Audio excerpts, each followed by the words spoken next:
What's going on, y'all? This is West B back. Another Machine video.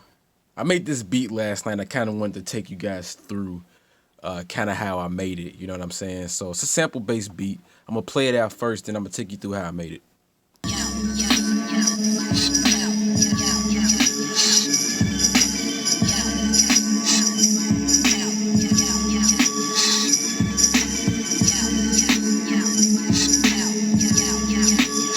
All right. So there's the beat right there. Those drums come from Native Instruments expansion pack Soul Magic. That's one of my favorite expansion packs to use. They got some really dope drums in there. And, we got an 808 and we got our sample. So let's go ahead and go through how we made this beat. Now, we got a sample from TrackLib, one of the best websites to get your samples from. Very straightforward and easy to, get samples cleared on that website. And inexpensive for most of them. So we have this sample. The thing is, when I put it in Maschine, the source BPM, let's see.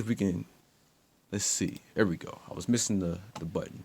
So at the bottom here, you guys see source BPM says 85. That's after I changed it to 85.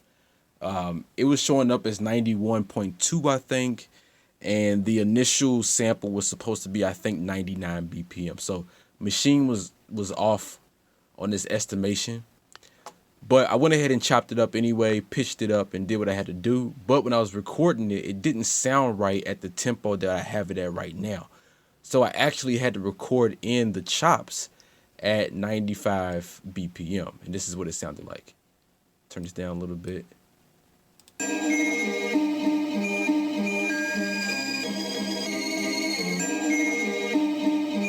All right.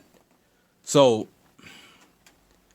I liked how it looped nice. Everything sounded good, but it was just too fast. I didn't want the beat to be that fast. So I did what I had to do in terms of editing the sample. I changed the engine, went over to my lo-fi saturation page, and then I put a little high pass filter on it. And the lo-fi and saturation page, guys, is the FX and filter page. All right, it's the same thing. So, but after I did that, I went ahead and resampled myself. All right, so we came over here to Group B. We went to sampling, right? As you can see, source is internal, and we're sampling from Group A. And then the initial pattern that we're sampling is just 2 bars. So we have the mode on sync, and for 2 bars. So when it is about to loop again, it's gonna stop recording. So that's what we did. And then after we resampled ourselves, we turned it into an audio module. So that way it's a loop. As you can see right there. We can bring this down 2 bars. There you go. And I did some further manipulation to the sample. Put some halftime on it, I reversed it, and I put another filter on it, a low pass filter this time.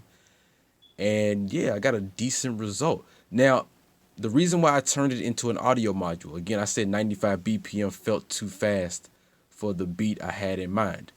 So I went ahead and turned it to an audio module. It's a loop now. So with that being said, when it's a loop, we can change the BPM to anything, and it's gonna loop perfectly, all right? As long as we have a good loop. So we brought it down to 89 BPM, and this is what we got.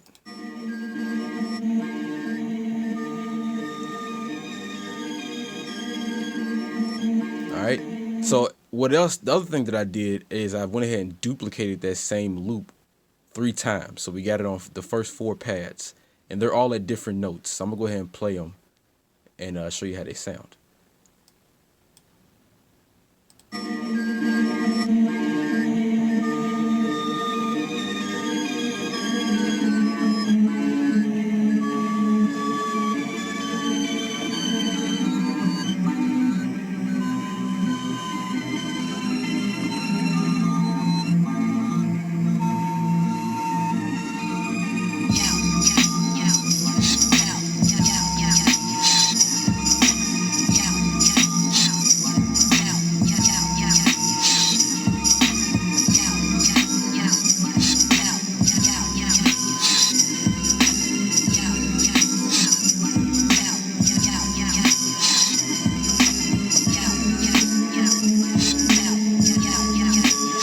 right. I love that beat, man. But yeah, that's how I got that beat, man. I looked up the scale of E flat. I don't even know if that's the right terminology, if I'm using that right. But yeah, I went ahead and looked up the scale, what notes are involved in that scale, and I just pitched up and down accordingly. And it sounds in tune enough. You know what I mean? So it bangs. If it's out of tune a little bit, who cares? So, but that's the beat, y'all. I just wanted to show you guys that it's kind of like my little a little sample technique. I don't use it all the time, but it comes in handy when I do use it. But yeah, this is your boy West B signing out. Make sure you like, share the video, subscribe to the channel, hit the bell notification, and I'm gonna catch you guys on the next one. Peace.